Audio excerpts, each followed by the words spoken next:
Herkese yeniden merhabalar, kanalıma hoş geldiniz. Bu balonları kalıp olarak kullandım ve çok tatlı 2 tane bal kabağı hazırladım. Mavi olan zaten oğlumundu.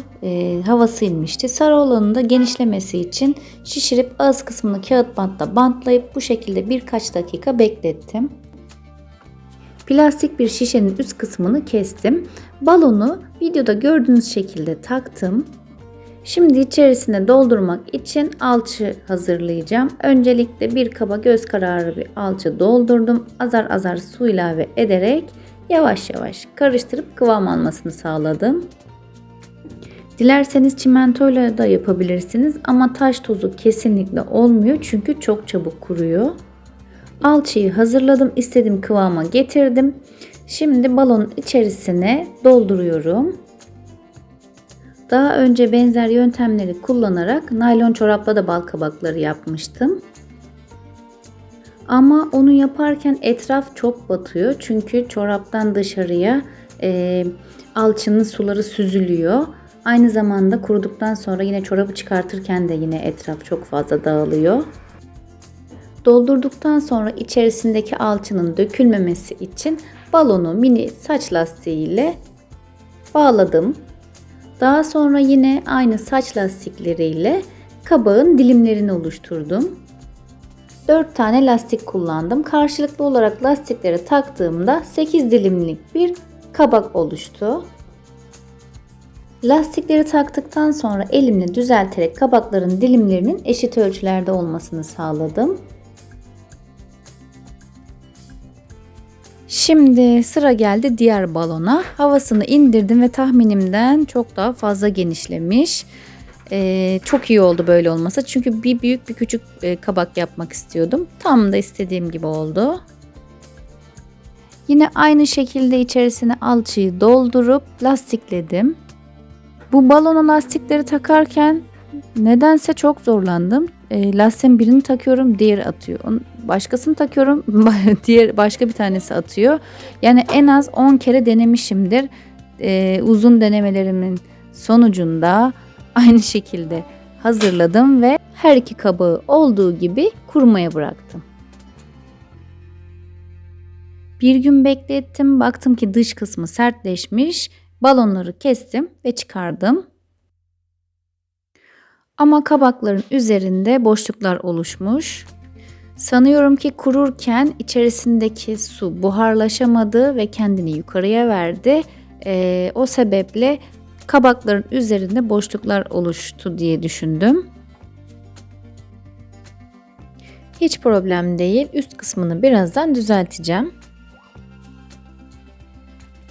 Önce orta kısmına kabağın sapı için bir yer ayarladım. Daha sonra tekrar bir alçı hazırladım ve üst kısmındaki boşlukları doldurdum. Ben bu alçıyı karton piyer alçısı diye almıştım ama sanırım yanlış bir ürün almışım. Çünkü çok geç kuruyor. Dış kısmından sertleşmiş gibi görünse de hala nemli. O yüzden düzeltmeleri yaptıktan sonra bir gün daha bekletip kurumasını sağladım. Şimdi sap kısmını yapacağım. Bir parça kumaşı hazırladığım alçının içerisine daldırdım. İkiye katlayıp videoda gördüğünüz şekilde sardım. Sapları kurumadan kabakların üzerine yerleştireceğim. Kabaklarla birlikte ikisi aynı anda kurusun diye. Sapı bardaktaki alçıya daldırıp kabağın üst kısmına yerleştirdim. İkisi birlikte kurudu. Aynı zamanda çok da sağlam oldu.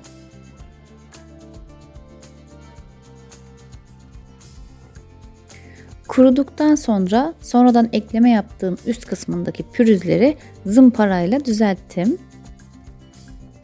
Ben bu yöntemle yapılan kabakları daha çok sevdim. Dilimleri gerçeğine daha çok benziyor. Çorapla yaptığım kabakların dilimleri çok belirgindi. Kabaktan çok sarımsağa benziyordu açıkçası ama bu yöntem çok daha güzel oldu.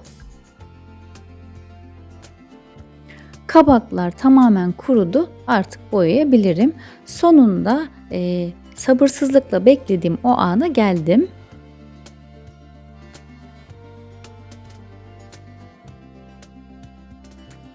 Ben ikisini de turuncuya boyadım. Klasik bir kabak görüntüsü vermek istedim. Ama istenilen renge boyanabilir. Üzerine peçete tekniği yapılabilir. Dekopaj kağıtları yapıştırılabilir.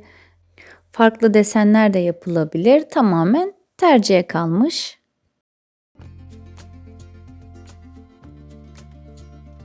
Sap kısmını da boyadıktan sonra wax'la sil sür tekniği uyguladım.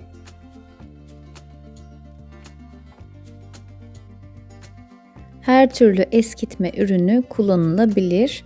Dilimlerin arasını silmemeye özen gösterdim. Oraları biraz daha boyutlu göstermek istedim. Eskitme uygulandığında biraz daha gerçekçi bir görüntü oluyor. Ama sadece boyanınca daha çiğ duruyor. O yüzden ben eskitme görüntüsünü seviyorum.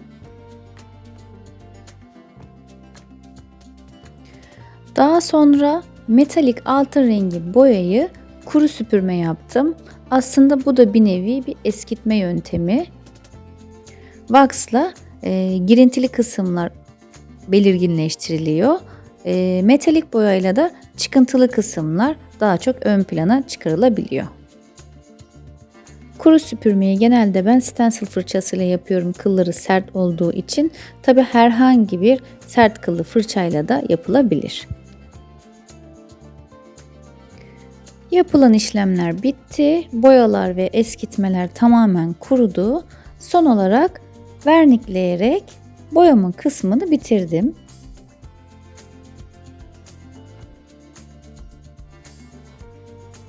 Kabaklara yaprak da eklemek istiyorum. Elimde bu şekilde yapay çiçeklerden kalma kumaş yapraklar vardı.